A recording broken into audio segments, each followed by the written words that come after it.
Del optical mouse. So ఇది wire mouse ఇది. So వైర్తో వస్తుంది మనకు, యూఎస్బి పోర్ట్ ఉంటుంది. సో ఇది ఒకసారి అన్బాక్సింగ్ చేసి చూపిస్తాను ఏమేమి వస్తాయి అన్నది. సో ఇది ప్యాకింగ్ అనమాట, సీల్డ్ పీస్ ఇట్లా ఉంటుంది.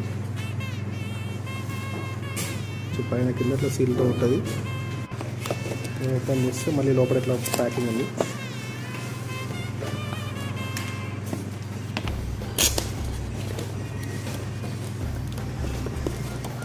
సో ఇది మౌస్.